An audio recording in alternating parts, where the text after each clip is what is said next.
मधुरं मधुरं स्वरूपं कर्मापि ते च मधुरं मधुरा स्मृतिश्च बुद्धिं प्रबोधय प्रभो मधुबोधशक्तिं विद्यां प्रयच्छ परमां परिभावयामि। कोमलं कूजयन् वेणुं श्यामलोऽयं कुमारकः वेदवेद्यं परं ब्रह्म भासतां हृदये मम। नारायणाखिलगुरो भगवन्नमस्ते शिवाय नमः। शिवलिंगाय नमः। तन्मे मनः शिवसंकल्पमस्तु सर्वे भवन्तु सुखिनः। श्रीराम जय राम जय जय राम। श्रीराम जय राम जय जय राम। धर्म की जय हो, अधर्म का नाश हो, प्राणियों में सद्भावना हो, विश्व का कल्याण हो। गौ माता की जय हो, गोहत्या बंद हो, भारत अखंड हो। सर्वभूत हृदय धर्म सम्राट श्री स्वामी करपात्री जी महाराज की जय हो, श्री जगन्नाथ महाप्रभु की जय हो, श्री बलभद्र महाप्रभु की जय हो, भगवती सुभद्रा देवी की जय हो। हर हर महादेव। गोविंद जय जय गोपाल जय जय गोविंद जय जय गोपाल जय जय। राधा रमण हरि गोविंद जय जय राधारमण हरि गोविंद जय जय। श्री कृष्ण गोविंद हरे मुरारे। श्री कृष्ण गोविंद हरे मुरारे। हे नाथ नारायण वासुदेवा। हे नाथ नारायण वासुदेव। गोविंद जय जय गोपाल जय जय गोविंद जय जय गोपाल जय जय। राधा रमण हरि गोविंद जय जय राधारमण हरि गोविंद जय जय। गोविंद जय जय गोपाल जय जय गोविंद जय जय गोपाल जय जय। राधा रमण हरि गोविंद जय जय राधारमण हरि गोविंद जय जय। श्री वृंदावन विहारी लाल की जय।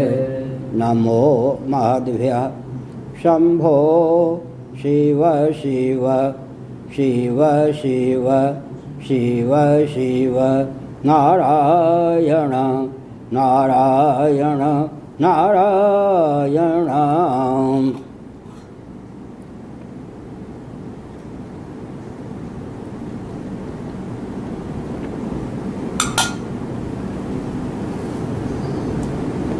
मान्य श्री महानुभावों,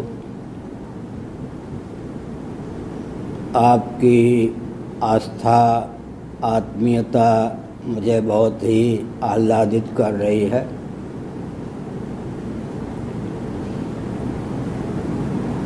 एक संकेत करता हूँ, इस रॉकेट, कंप्यूटर, एटम, मोबाइल के युग में भी सनातन वैदिक आर्य हिंदुओं का वेदादि शास्त्र सम्मत सिद्धांत एकमात्र उत्कृष्ट है।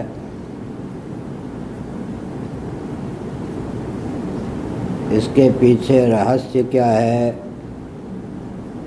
दर्शन, विज्ञान और व्यवहार तीनों में सामंजस्य।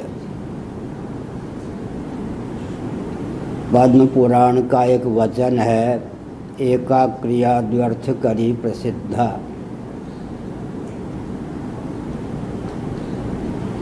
एक क्रिया की ऐसी क्षमता विशेषता की लौकिक पारलौकिक उत्कर्ष भी हो, अर्थात अभ्युदय की सिद्धि भी हो और निश्रेयस परमात्मा प्राप्ति का मार्ग भी प्रशस्त हो, ऐसी क्षमता केवल सनातन शास्त्र सम्मत विधा में सन्निहित है। लौकिक उत्कर्ष पारलौकिक उत्कर्ष का नाम अभ्युदय है, परमात्मा की प्राप्ति का नाम निश्रेयस है। सनातन सिद्धांत की यह विशेषता है कि हम जो भी शास्त्र सम्मत कार्य करते हैं उसका पर्यवसान विनियोग लौकिक उत्कर्ष में होता है, पारलौकिक उत्कर्ष में होता है और परमात्मा की प्राप्ति का मार्ग भी प्रशस्त होता है। अतः पूरे विश्व में यदि इस विधा से सनातन सिद्धांत के महत्व को ख्यापित किया जाए, पूरा विश्व सनातन सिद्धांत के प्रति आस्थान्वित हुए बिना नहीं रह सकता। एक संकेत मैं इस संदर्भ में और करना चाहता हूँ, विचारक मनीषी सावधान हों। हमारा सिद्धांत सबको प्रिय है। वेदादि शास्त्रों में कर्म उपासना ज्ञान के फल का जो प्रतिपादन किया गया है उसके प्रति आस्तिक नास्तिक सबकी आस्था स्वाभाविक रूप से हो जाती है, सबका आकर्षण का केंद्र वो बनता है। लेकिन कमी कहाँ आती है इस पर विचार करना आवश्यक है। सिद्धांत हमारा लिया, वेदादि शास्त्र सम्मत अभ्युदय निश्रेयस को लक्ष्य बनाया, लेकिन विधा प्रोसेस या मेथड कोई मनःकल्पित बना ली तो विस्फोट हो जाता है।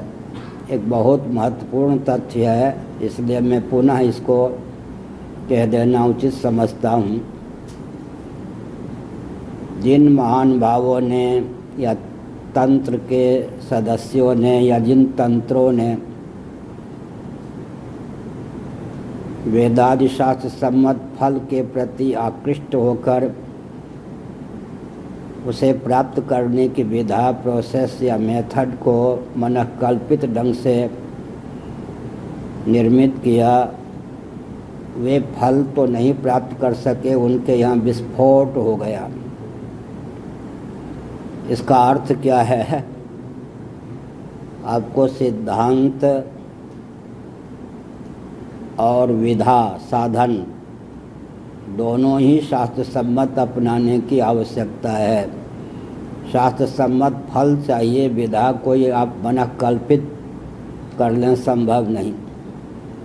श्रीमद् भागवत के 4 स्कंद के 18वें अध्याय के 3, 4, 5वें श्लोकों के माध्यम से भूदेवी ने, पृथ्वी ने, आधिदैविक दृष्टि से मैं कह रहा हूँ, महाराजा धीराज पृथु के सामने अपना भाव व्यक्त करते हुए कहा, वैदिक महर्षियों के द्वारा चिर परीक्षित और प्रयुक्त जो सिद्धांत हैं उनको ताक पर रख करके कोई मनःकल्पित विधा को अपना ले तो न लौकिक उत्कर्ष हो सकता है, न पारलौकिक उत्कर्ष हो सकता है।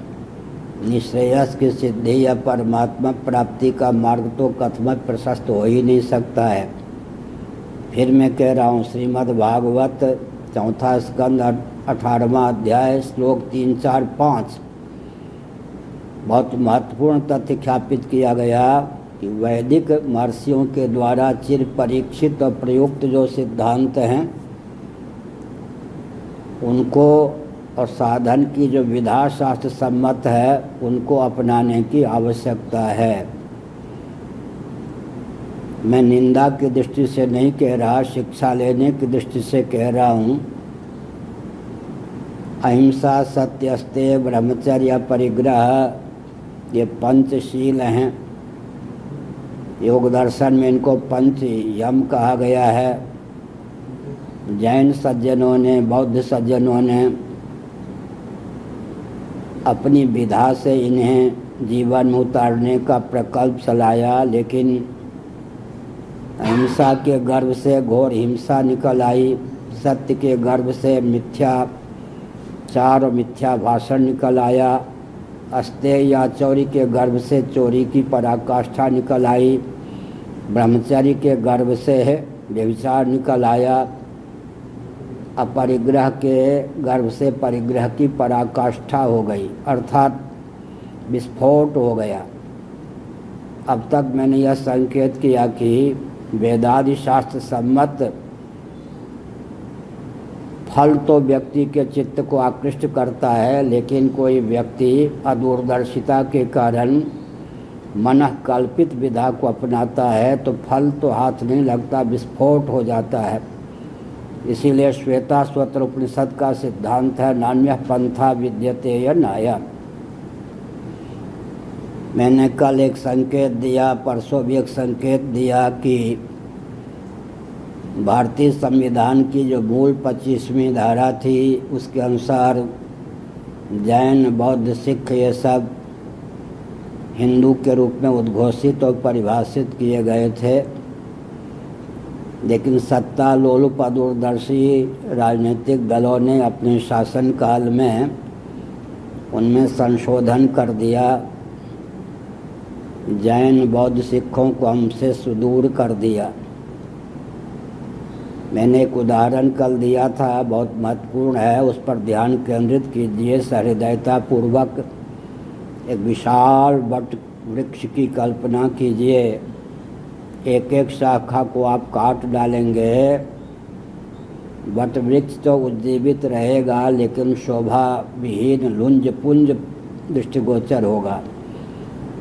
लेकिन जो शाखाएं च्युत हो जाएंगी, काट दी जाएंगी, उच्छिन्न हो जाएंगी, उद्गम स्थान से पृथक कर दी जाएंगी, वो तो सूख ही जाएंगी।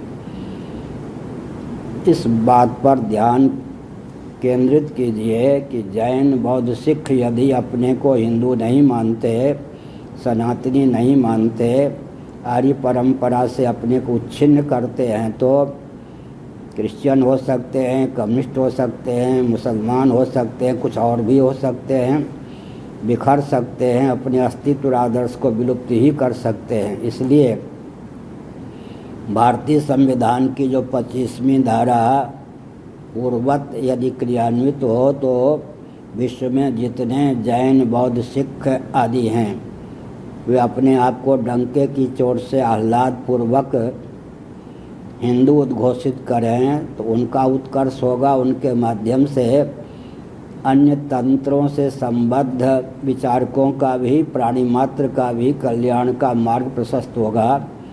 इस संदर्भ में मैंने कल कई उदाहरण दिया था, अब थोड़ा विचार करें।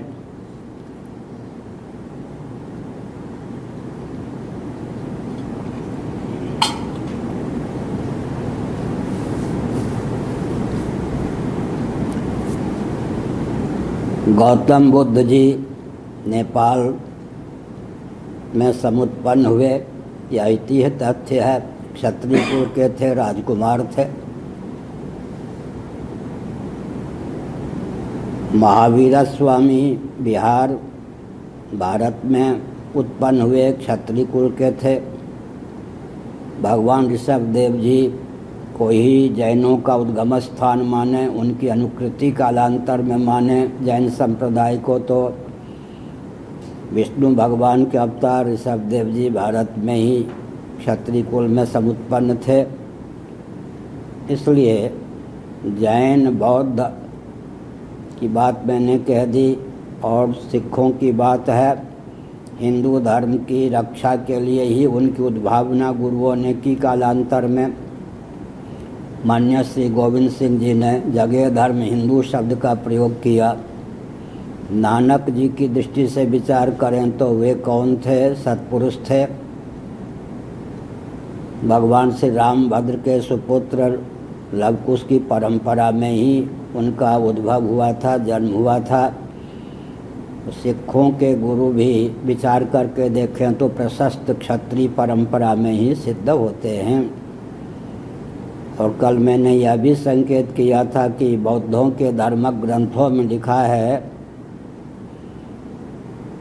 कि मुक्त जीव ही बुद्ध के रूप में अवतार लेते हैं। उनके यहाँ सच्चिदानंद स्वरूप सर्वेश्वर की मान्यता नहीं है, लेकिन अवतार की मान्यता तो है। मुक्त जीव बुद्ध के रूप में अवतीर्ण होते हैं, लेकिन वे ब्राह्मण या क्षत्रिय कुल में ही उत्पन्न होते हैं, किसी अन्य कुल में नहीं। मेरा उद्घोष नहीं है, बौद्धागम का उद्घोष है। परंपरा से तो क्षत्रिय तभी होंगे जब आप वर्ण व्यवस्था को मानेंगे। यदि आप परंपरा से वर्ण व्यवस्था को नहीं मानते हैं, जन्म और कर्म दोनों से समन्वित क्षत्रिय कुल में आपकी आस्था नहीं है, तो भगवान बुद्ध के अवतार का मार्ग ही आप अवरुद्ध कर रहे हैं। इस पर विचार करना चाहिए। और यह भी मैंने संकेत किया कि इतिहास भी इसी तथ्य को उद्भाषित करता है। हम सनातन धर्मी भविष्य पुराण के अनुसार, अग्नि पुराण के अनुसार भगवान विष्णु के अवतार मानते हैं। बुद्ध जी को बौद्धावतार है, यह संकल्प तो सनातनी पर के ही कार्य प्रारंभ करते हैं। और नेपाल में जिनका प्रादुर्भाव हुआ, मैंने पहले ही कहा कि क्षत्रिय कुल में हुए। इसका मतलब इतिहास भी यही कहता है कि बुद्ध जी का अवतार या तो ब्राह्मण कुल में होता है या क्षत्रिय कुल में। इसलिए वर्णाश्रम का अनुपालन इस समय उनको कठिन लगे तो भी वर्णाश्रम के कोसे नहीं, वर्णाश्रम व्यवस्था में आस्थान्वित हों, इतना मेरा अनुरोध है। जैन, बौद्ध, सिख के बारे में एक संकेत और करूं। कल मैंने समय की सीमा में उसे छोड़ दिया था। कीकटेषु भविष्यति कहा गया है श्रीमद् भागवत में। भविष्यत गति से भगवान बुद्ध का अवतार कीकट क्षेत्र में होगा। मान्य श्री सिद्धराज स्वामी ने कीकट का अर्थ किया गया प्रदेश, गया क्षेत्र, जो आजकल बिहार में सन्निहित है। गौतम बुद्ध को सिद्धि मिली गया में, लेकिन सनातनी बुद्ध को, गौतम बुद्ध भी क्षत्रिय कुल के थे, सनातनी ही थे, लेकिन ब्राह्मण कुल में जो बुद्ध हुए उनकी जन्मभूमि गया क्षेत्र है। हमने प्रयास किया, हमारे व्यक्तियों ने गया के समीप एक गांव पाया जो टीला पर है, जहाँ बुद्ध जी की प्राचीन मूर्ति है। परंपरा से वह भगवान बुद्ध के आविर्भाव की स्थली मान्य है, लेकिन अंग्रेज़ों ने कूटनीति का प्रयोग किया। मुझे यह भी पता चला कि रक्त की नदी बहा दी अंग्रेज़ों ने, लेकिन उसको भगवान बुद्ध के अवतार का स्थल उद्घोषित नहीं करने दिया। बिहार के माननीय मुख्यमंत्री जी, हमारा कोई परिचय नहीं है, नाम हम जानते हैं, वो भी हमारे बारे में कुछ सुनते होंगे। ये राजनेता हमसे बहुत सुदूर रहते हैं और हम राजनेताओं से सटने का प्रयास नहीं करते। एक विचित्र बात है कि वे एक ऐसा अदम्य उत्साह का परिचय दें कि गया क्षेत्र में भगवान बुद्ध का जो भी जन्मस्थल सिद्ध होता हो, मैंने संकेत तो कर ही दिया है, उसे धैर्यपूर्वक भगवान बुद्ध के अवतार की भूमि सिद्ध करें। ब्राह्मण कुल में जो बुद्ध अवतीर्ण हुए वो गौतम बुद्ध के पूर्व ही उत्पन्न हुए, यह भी इतिहास कहता है। मैंने एक संकेत किया, एक और संकेत करता हूँ। चीन सावधान, तिब्बत सावधान। चीन शब्द जो है वो वेदादि शास्त्र सम्मत है, समीचीन अर्वाचीन शब्द में चीन तो है ही, स्वतंत्र रूप से चीन शब्द का अर्थ होता है वर्ण संकर जाति विशेष। शास्त्रों में हमारे यहाँ स्मृतियों में चीन शब्द का अर्थ होता है वर्ण संकर जाति विशेष। शास्त्र सम्मत शब्द है चीन। इतिहास कहता है तिब्बत के व्यक्ति जब क्षात्र धर्म का पालन करते थे तब चीन के व्यक्ति नतमस्तक होते थे। जब से ये बौद्धों वाली व्यवहार में न उतरने वाली अहिंसा के नाम पर हिंसा को प्रश्रय देने वाली प्रक्रिया के चपेट में तिब्बत के व्यक्ति आ गए, मान्य श्री दलाई लामा जी ध्यान दें, तब से लामाओं की क्या स्थिति हो गई। तिब्बत अब चीन के हाथ में है, लामाओं की परंपरा ही नष्ट कर दी गई। मान्य श्री दलाई लामा को 50 साल पहले ही नेहरू जी के शासनकाल में भारत में मान्य श्री अतिथि के रूप में आने के लिए बाध्य होना पड़ा। इसका अर्थ क्या है? क्षात्र धर्म की शिथिलता के कारण या क्षात्र धर्म के त्याग के कारण ही बौद्धों की दुर्गति हुई। मान्य श्री दलाई लामा जी ने हमको पत्र लिखा अपना हस्ताक्षर सहित, वो पत्र हमारे यहाँ है। हमने जो उत्तर दिया उसमें कहा कि जब सर्ग के प्रारंभ में प्रथम सतयुग होता है कृतयुग, कृतयुग सज्ञानी विज्ञानी सत्वगुण का उत्कर्ष होता है, उस समय राजा की आवश्यकता नहीं होती, हर व्यक्ति अपने आप में संयत होता है।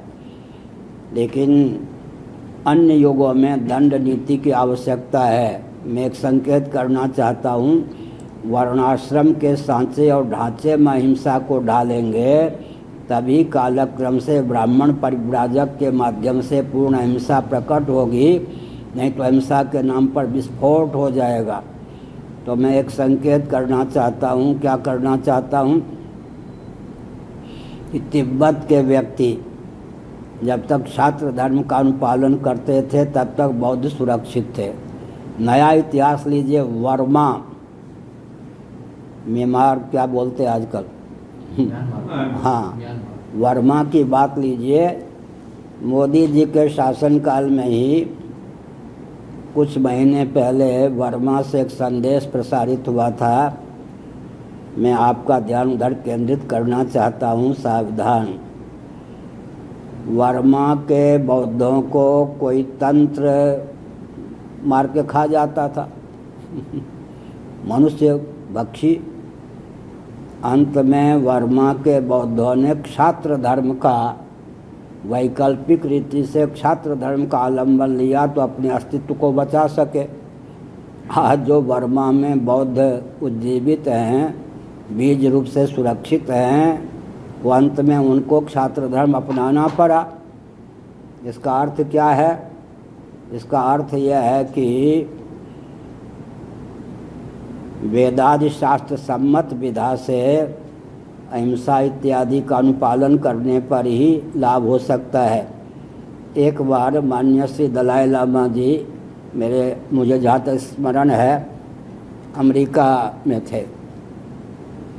उनका एक वक्तव्य प्रकाशित हुआ, किसी चैनल वाले ने, पत्रकार ने पूछ दिया, माननीय श्री लामा जी हमको बताइए तिब्बत को लेने की जो आपकी योजना है कब क्रियान्वित होगी आपके जीवन काल में, या वो अभियान कब तक रहेगा? दलाई लामा जी के मुख से क्या निकल गया मालूम है? जब तक यह दलाई लामा हॉस्पिटल नहीं पहुंचता तो अभी तक उनका संकेत था कि मेरा शरीर छूटा नहीं कि मेरे साथ ही अभियान चला जाएगा। अर्थात दलाई लामा जी का मनोबल इतना दुर्बल हो गया कि मैं तिब्बत नहीं प्राप्त कर सकता।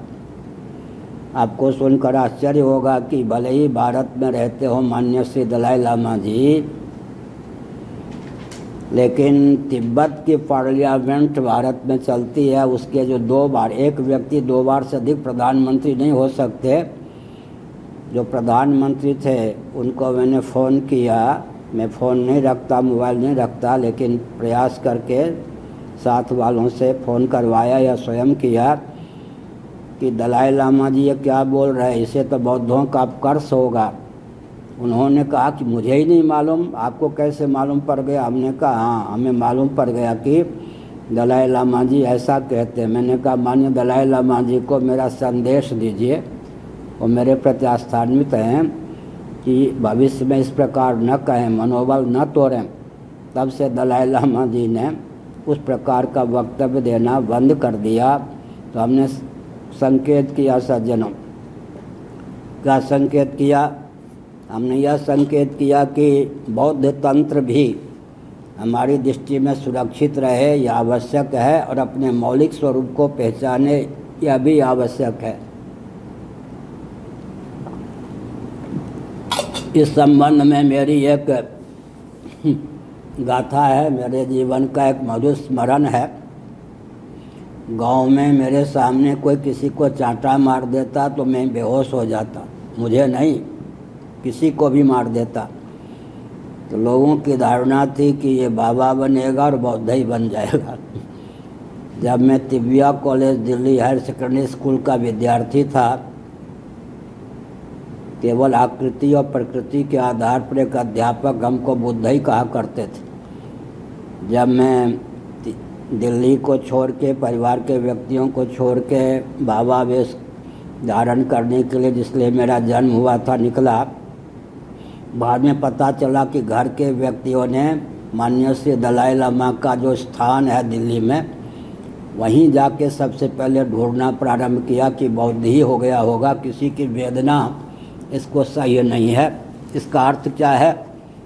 इसका अर्थ है कि अहिंसा के प्रति, प्रहलाद के समान सत्याग्रह के प्रति मेरी जन्म से रुचि है, और गुप्त या प्रकट जो जीवन है अब तक का, उसमें हमने प्रहलाद के ही आदर्श को अपने जीवन में अवतीर्ण भी किया है। इसलिए बौद्धों को लेकर हमने एक संकेत किया, बौद्ध सुरक्षित रहें, हमारी भावना है। लेकिन भारतीय संविधान की 25वीं धारा की भी बात छोड़ दें, ये तो स्वतंत्रता के बाद संविधान का निर्माण हुआ है, जिनसे बौद्ध सिद्धांत की अभिव्यक्ति हुई। वो मूल तो ब्राह्मण थे और गौतम बुद्ध की दृष्टि से क्षत्रिय थे। इसका अर्थ होता है कि अगर बौद्ध अपनी परंपरा को जीवित रखना चाहते हैं, दिशाहीन होना नहीं चाहते, कम्युनिज्म आदि में अपने तंत्र का, पंथ का विनियोग नहीं चाहते, तो उनको परिष्कृत करके अपने अस्तित्व आदर्श की रक्षा का प्रयास करना चाहिए, और सुगमता पूर्वक वो तिब्बत को भी प्राप्त कर सकते हैं, अपने अस्तित्व आदर्श की रक्षा भी कर सकते हैं। मैंने बौद्धों को लेकर एक संकेत किया, और बौद्ध सिद्धांत में एक संकेत करता हूँ। भगवान शंकराचार्य महाभाग ने उपनिषदों का मंथन करके जो सिद्धांत ख्यापित किया, उसके बहुत सन्निकट बौद्धों का सिद्धांत सिद्ध होता है।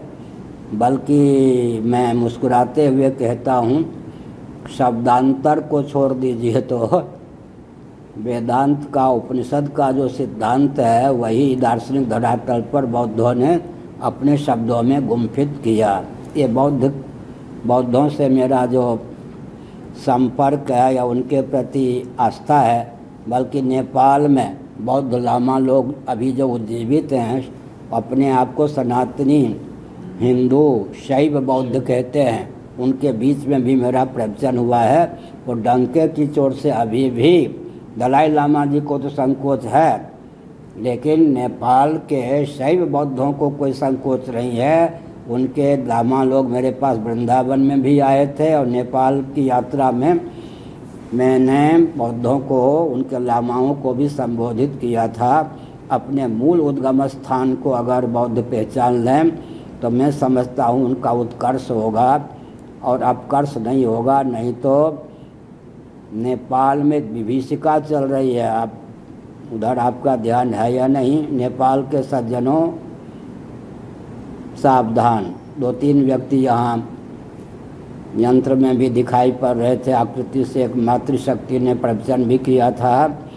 नेपाल में सनातनी वैदिक आर्य हिंदुओं को पहले बौद्ध बनाया जाता है, फिर उन्हें कम्युनिज्म की धारा में बहा दिया जाता है, अथवा धन के प्रलोभन में जो आ गए उनको सीधे क्रिश्चियन बना दिया जाता है।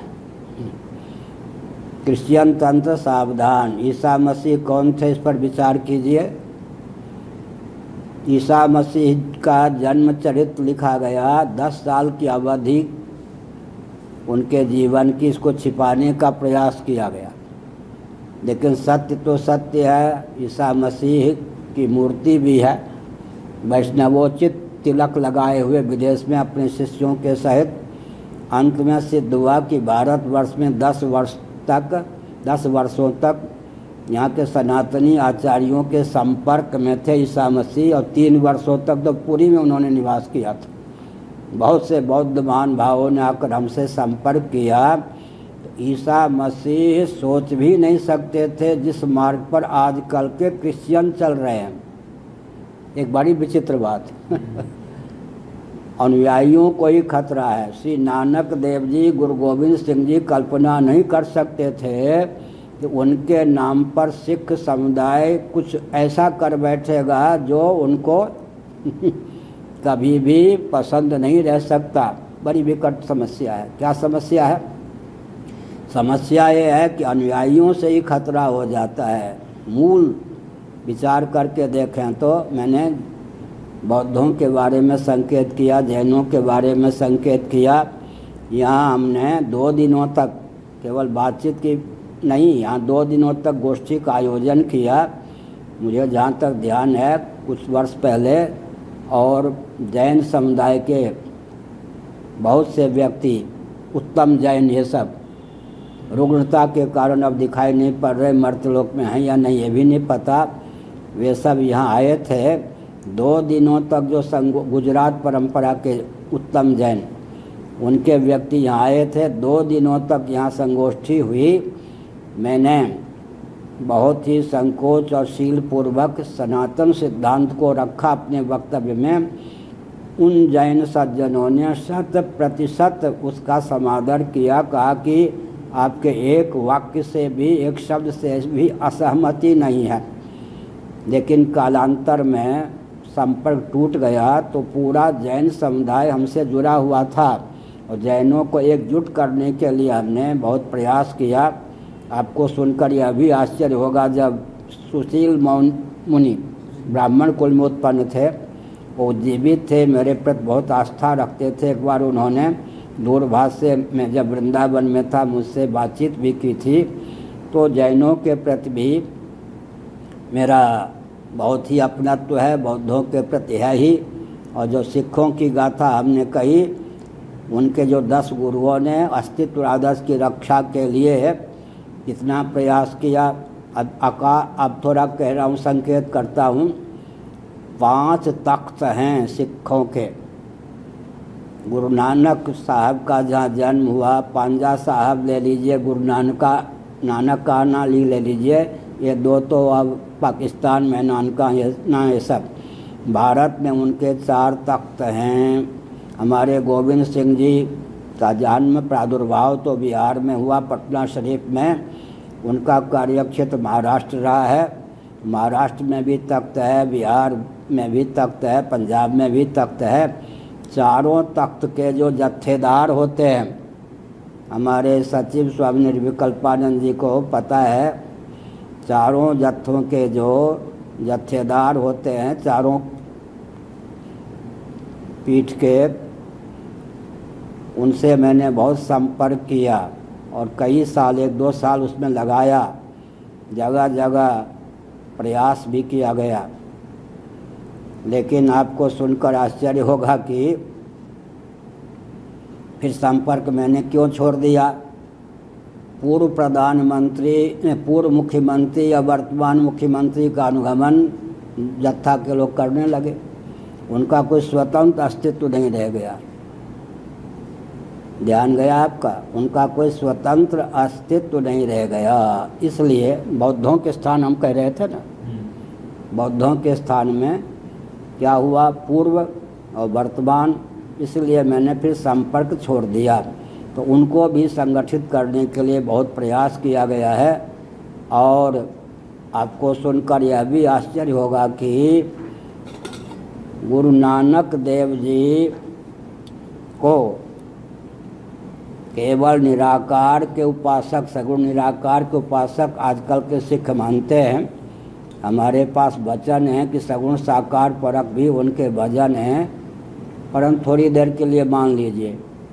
फिर भी उन्होंने श्री जगन्नाथपुरी में आकर भगवान जगन्नाथ का दर्शन किया था। हमारे जगन्नाथ जी के प्रति सिखों की आस्था इसलिए है क्योंकि गुरु नानक देव ने अपने आस्था पूर्वक अपने जीवन काल में ही पुरी में निवास किया और भगवान जगन्नाथ जी का दर्शन किया। मैंने सिखों के लिए 2 वर्षों तक, ये ऐतिहासिक तथ्य है, 2 कमरा यहाँ सुरक्षित रखा था मठ में, जबकि हमारे पास 8-10 से अधिक कमरे ही नहीं थे उन दिनों। और नानक देव जी ने क्या क्या किया, कहाँ रहे, इस सब पर अनुसंधान करने के लिए उनको प्रश्रय दिया, भोजन की व्यवस्था दी, परंतु वो लोग फिर दिखाई नहीं पड़े, दिशाहीन हो गए। इसका अर्थ है कि नानक देव जी की आस्था के केंद्र जगन्नाथ जी रहे हैं, पुरी में उन्होंने निवास भी किया है। एक संकेत और करता हूँ, शंकर देव जी आसाम और नागालैंड में बहुत प्रसिद्ध हैं।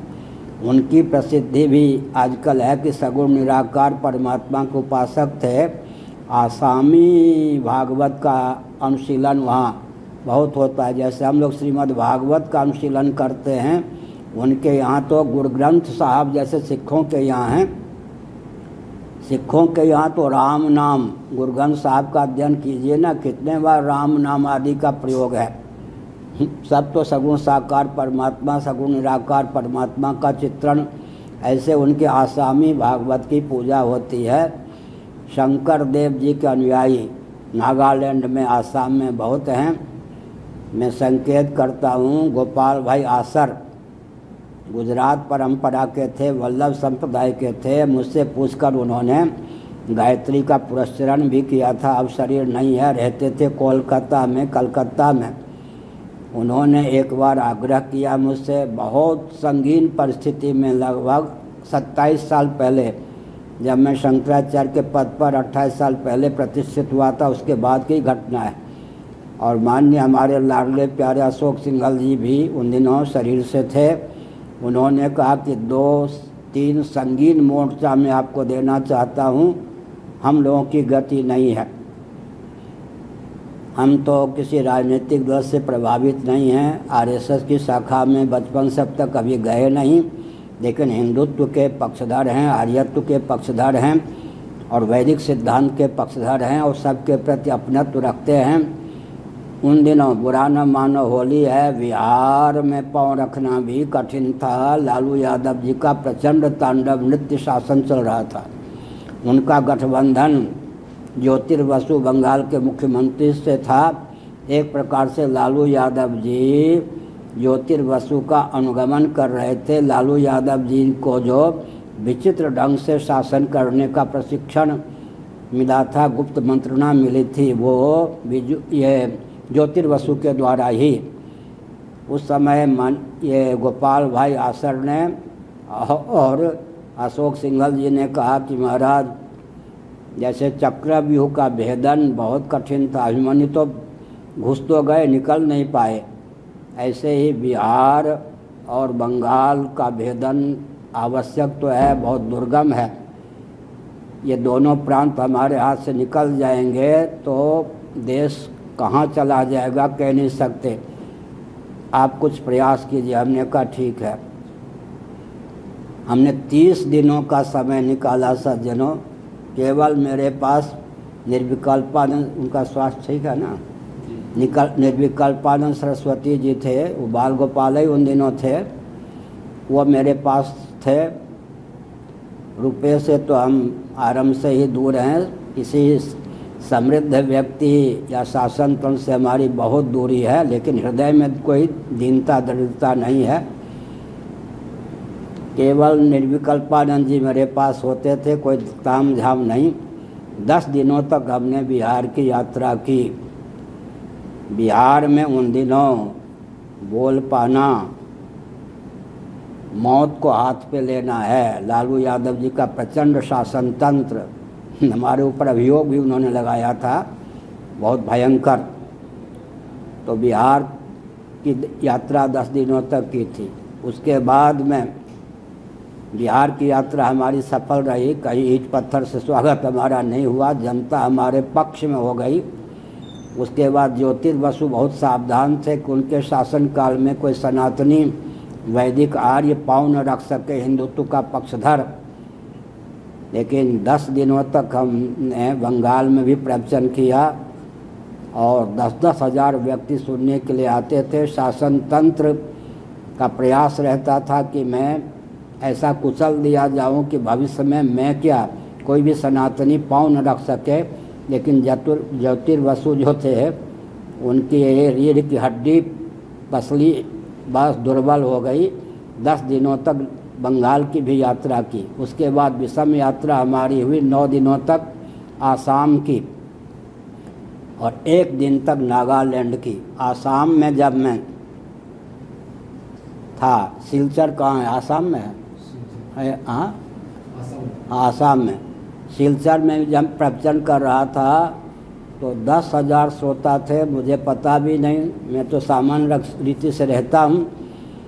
मुझे मारने के लिए बम रखा गया था, लेकिन वो लोग चतुर थे। श्रोताओं में ही 10,000 जो व्यक्ति थे उन्हीं में से एक वाक्य भी शंकराचार्य इधर उधर बोले तो इनको मार दिया जाएगा। बम रखा गया था। मुझे क्या मालूम, मुझे बोलना था, बोला। 5-7 मिनट बोल प्रवचन कर चुका, लगभग 1 घंटा मुझे बोलना था। कान के पास आकर गुप्तचर विभाग के प्रधान ने कहा कि महाराज बहुत हर्ष की बात है, आपको मारने के लिए इन लोगों ने जो बम रखा था स्वयं ही निरस्त कर दिया। 5-7 मिनटों तक आपका प्रवचन सुनने के बाद उनमें से अधिकांश शंकर देव के अनुयायी नागा लोग जो कहते हैं वो थे। उसके बाद 9 दिनों तक हमारी सभा चली। आसाम में सब सुरक्षित रही। और आपको सुनकर आश्चर्य होगा कि नागाओं के जो गुरु होते थे उन्होंने कहा हम शंकराचार्य से बड़े हो सकते हैं, छोटे नहीं। बराबर बैठना हो शंकराचार्य को बैठें, नहीं तो नीचे बैठें तो और अच्छा है। उन दिनों शरीर में कुछ क्षमता थी। हम खड़े होकर प्रवचन किए कि आप लोग बैठे रहे, हम खड़े होकर प्रवचन करेंगे। लगभग 1 घंटे मैंने खड़े होकर प्रवचन किया तो उन लोगों ने मंत्रणा करके कहा कि नहीं, हम आपके नीचे बैठेंगे, आपके लिए हम ऊपर आसन लगाते हैं। हमने कहा आपकी मौज। तो आपको सुनकर आश्चर्य होगा, 3 नागाओं के गुरुओं को भी अशोक सिंघल जी ये सब एक मंच पर लाने में सफल नहीं हुए थे। 108 नागाओं के गुरु एक मंच पर थे। उन्होंने उच्च स्वर से उद्घोषित किया हम पुरी के शंकराचार्य जी के मार्गदर्शन में अपना मार्ग प्रशस्त करेंगे। और आपको यह भी सुनकर आश्चर्य होगा, घोर जंगलों में हमने यात्रा की। नागालैंड की भी 1 दिन की यात्रा की। मैं संकेत में ही बोलना उचित समझता हूँ। उधर के जलवायु के कारण एक प्रकार से कुमारी कन्या, उनको हम कह सकते हैं भव्य विश्व सुंदरी जैसी, वो सब 10-10 और युवक भी 10-10 किलोमीटर पैदल चल के आए थे मेरा प्रवचन सुनने कि शंकराचार्य हमको कहाँ से मिलेंगे। और रुपये पैसे के बल पर तो शंकराचार्य को बुला भी नहीं सकते थे, नाम भी नहीं जानते थे। और मैं भी केवल मार्गव्य की कहीं से व्यवस्था करके पहुंचा था 10-10 किलोमीटर घोर जंगल में। क्योंकि अगर वो ट्रेन से यात्रा करते तो उनको कई घंटे लग जाते, हम तक पहुंच भी नहीं सकते थे। पैदल चल के आए। मैंने जो दृश्य देखा, वो जो युवतियां थीं मातृशक्ति, वो यहाँ कपड़ा से ढकना चाहें तो जांघ के नीचे बिल्कुल खुला रह जाता, उधर कपड़ा ले जाएं तो यहाँ खुला रह जाता था। उनकी गरीबी को देखकर मैं बहुत विह्वल हुआ। लेकिन वो लोग आस्थापूर्वक प्रवचन सुनने आए थे। तो एक जगह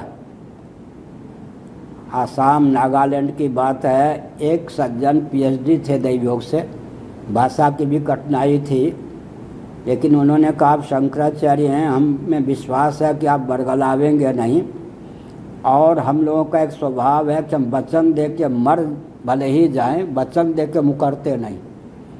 आपकी बात जचेगी तो हम जो वचन देंगे उससे कभी मुकर नहीं सकते। पीएचडी थे वो हिंदी जानते थे। उन्होंने कहा हमसे, हम केवल इतना जानते हैं कि मनुष्य शरीर में हम हैं, हिंदू हैं या कौन है हमको कुछ पता नहीं। सच्ची घटना है, यहाँ बनावट कुछ नहीं। हिंदू हैं या कौन है हमें कुछ भी पता नहीं। हमने कहा कि हम आंख मूंद के कुछ बोलते नहीं। उन लोगों ने जो प्रार्थना, आपकी प्रार्थना क्या है, वो जो प्रार्थना की है लगता था कि सामवेद गा रहे अपनी भाषा में।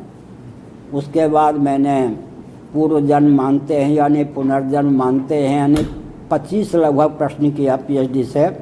उन्होंने सब अपना भाव रखा। तो हमने कहा हम डंके की चोट से कहते हैं कि आप सनातनी हिंदुओं की परंपरा में हैं।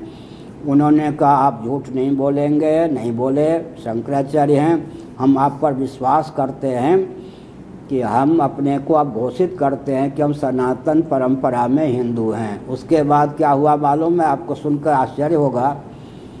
उन्होंने कहा कि गाय को हम पूज्य नहीं मानते और बहुत से परंपरा में गोमांस भी खाते हैं। इस संदर्भ में आपका क्या कहना है? और गाय को छूते भी नहीं, हम पालन भी नहीं करते हैं।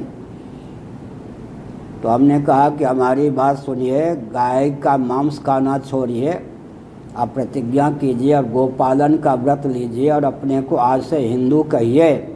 हमारे कहने पर उन्होंने प्रतिज्ञा की, लेकिन उसके बाद उन लोगों से हमारा संपर्क टूट गया, क्योंकि हम, प्रशंसा नहीं है, सब जानते हैं, कोई जीवन छिपा हुआ नहीं है। आजकल भी इस आयु में लगभग 10 घंटा नित्य में कंप्यूटर पर होता हूँ, ग्रंथ पढ़ता हूँ, विज्ञान पे, दर्शन पे, गणित आदि पे ग्रंथ लिखता हूँ। मेरे पास 2 मिनट भी इधर उधर की बात करने का समय नहीं होता। राष्ट्र के बारे में, विश्व कल्याण के बारे में, भारत की अखंडता आदि के बारे में विचार करता हूँ, फालतू बात की ही नहीं। तो हमने कहा कि जैनों से हमने क्या संपर्क किया। 2 दिनों तक यहाँ गोष्ठी की, बौद्धों की बात मैंने कह दी, सिखों की बात मैंने कह दी, और जो शंकर देव जी हुए उनके अनुयायी नागाओं के 108 गुरुओं को कहा कि आप हिंदू हैं, सनातनी हैं, उद्घोषित कीजिए।